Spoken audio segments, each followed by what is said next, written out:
Assalamu alaykum qarindoshlar. Bugun 2 ayninki 12 kuni. Men bugun mushu Wuhan o'tganligi to'g'risida ba'zi yangi uchurlarni sizlar bilan o'rtoqlashmoqchi. Xitoy hukumatı e'lon qilgan ma'lumotlarga asosan olganda, bizning vatandagi mushu o'tganligi bilan yuqumlanganlarning soni 63 ga yetib, 4000 dan ortiq bemorlarni mushu Wuhan o'pka bilan gumonlanish ehtimoli bor deb kuzatish ostiga olibdi. Bu 63 kasalning ichidan tunji bo'lib bugun birisi o'libdi. Shuni xabar qilibdi hamda. Albatta bu son amaliy sondan ko'p oz bo'lishi mumkin. Hozirgi mutaxassislarniki qarashicha shu Xitoydagi Wuhan o'pkaligi bilan yuqumlanganlarning amaliy soni shu nimadagi rasmiy diagnoz qo'yilgan sondan 10-20 hassa ortiq bo'lishi mumkin ekan. Ya'ni mundaqcha aytgan vaqtida aniq diagnoz qo'yish nisbati taxminan 5% atrofida. Amaliy son diagnoz qo'yilgan sondan balkim 20 hassa yuqori bo'lishi mumkin deb qaraydiganlar bor ekan. Shunda bo'lgan vaqtida vatandagi bu Wuhan o'pkaligi bilan yuqumlanganlarniki soni 63 bo'lgan vaqtida amaliy son balkim 630 dan 1200 ga atrofida berish mumkin. Ya'ni bu sonlarniki ko'p qismi hozir shu gumonliq deb kuzatilayotgan 4000 dan ortiq odamlar ichida bo'lishi kerak. Çünkü diagnoz qo'yish sur'atining osti bo'lishi, anandan keyin Wuhan o'pkaligi virusi bilan yuqumlanganlarniki yoshirin mazgilniki uzun bo'lishi, ya'ni aniq kasal alomatlari chiqmaganligi uchun ular boshqalarning diqqatini qo'zg'amagan va diagnozdan qilib qolgan deb qarashga bo'ladi. Endi Xitoydagi son uzluksiz ko'payyapti, lekin Xitoy doklad qilgan son bilan boshqalar faraz qilayotgan son orasida bak ko'p farq bo'lg'achqa men uni demayman. Chunki biz hech qaysimiz aniq sonninki qaysi ekanligini bilmaymiz. Men faqatla ta'kidlab o'tmoqchi bo'lganim, shu Xitoy sirtidagi Wuhan o'pkaligi bilan yuqumlanganlarning soni. Bu son hozir shu Tayvan, Hong Kong olmini o'z ichiga olgan 28 va davlat 28 davlat va rayonda shu Wuhan o'pkaligi bilan yuqumlanganlarning soni 520 ni ishibdi. O'lganlarning soni yana 2. Bularninki ichida saqaydi deb qarag'anlar 10% atrofida ekan. Bularning ichida hamda hammadan jiqi shu Yaponiya bo'libmi bak shu sayohat parxtida 3000 dan ortiq odamning ichida 200 netisi hozir kasal chiqib, qolganlari ayrim tutilib turibdi, ayrim tutilib turibdi. Hamda bu 200 necha parxtdagi odamlar Yapon tavalligida bo'lganligi uchun ularni hozircha yana Yapon tavalligida hisoblayotgan. Şuna Yapon eng ko'p, anandan keyin Hong Kong bilan Singapur undan qilib qolsa eng yuqori ekan. Bizning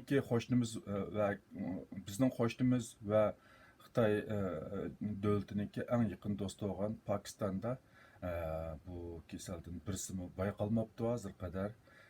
Turkiyada birisimi bayqalmabdi. Kam deganda statistikaga kirgan birmi kasal yo'q. Endi bu rost shunda yo'qmi yoki ular diagnoz qo'ymidimi yoki bo'lmasa yoshirib o'tamdi, uni uqilolmaydi. Pokistonda, Turkiyada hozir qadar bu kasalniki bo'lmasligi ancha reallik uyg'un emas, chunki bu ikki davlatda Xitoydan keladigan sayohatchilarning xili jiq kelayotganligini hammamiz ko'rib turibdik. Anandan keyin shu Pokistonniki Wuhan'da turishliq 800 dan ortiq o'quvchisi bor ekan. Ularni Pokiston hukumati qaytırıp eketmepti. Bunun sebebi ikki xil bo'lishi mumkin. Birincisi şu Pakistan bu adamlarni Pakistan'a apırış arqılık Pakistan'da bu kasalning tarap ketishdan saqlanish uchun yani endish qilib ularni eketmepti. İkinci sebebi yani Pakistan hükümeti bularni biz eketsek Xitoy davlatini xafa qilib qo'ymasmikin deb endish qilgan o'xshaydi. Shu sababdan ular o'ziniki Pakistan turishliq o'quvchilarni yondirib eketmagan. Pakistonda bir qism kishilar hukumatga norozilik bildirib bu jihatda namoyish qilgan ekan. Hamda uning oqibati qanday bo'ladi uqilmaydi. Lekin torlarda, ijtimoiy taratqularda ko'pincha odamlarning deyishicha Pakiston akassimi ularni bunda aniq diagnoz qo'yib va yoki davolab qiladigan sharoit yo'q. Shunga aketmasligi mumkin deb qaraydiganlar bor ekan. Undan boshqa yana bir yangi uchur bu Dünya Sayyoh Tashkiloti 2-oyning 11-kunisi aslidagi bu yangi koronavirusi 2019 deganga SARS virusi 2 deb ism beribdi. Yani bu kasalni SARS bilan o'xshab ketadi deb qaragan bo'lish kerak.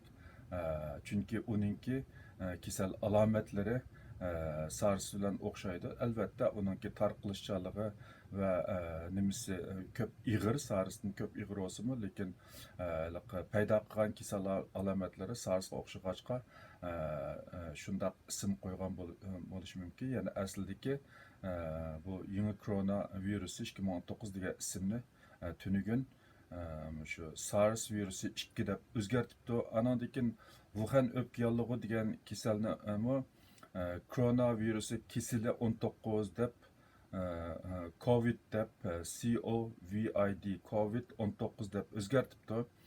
Bunun sebebini asaslıqı şu kisel ismida coğrafiyalik yerinin isim olmaslık gerek deb bu Wuhan o'pkayollig'i degan kasalninki ismini resmi turda şu koronavirusi kesili 19 deb o'zgartibdi.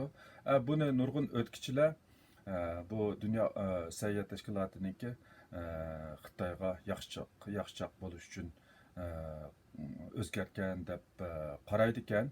Haqiqatan hamda shu Wuhan o'pkayollig'i degan kasalliklar sababidan dunyoning har qaysi joylaridagi Xitoylarniki kamsitilishga uchraganligini shu 1-2 kun ichida BBC qatorliq medialar anlatib kelgan.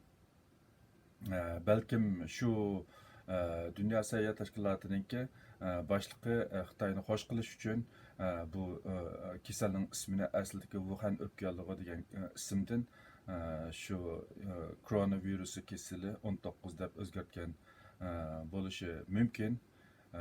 Bu öz qaror, Dünya Sayyoh Tashkilotining bu qarori bugun ijtimoiy taratqularda nurg'un odamlarniki tanqidiga uchrabdi.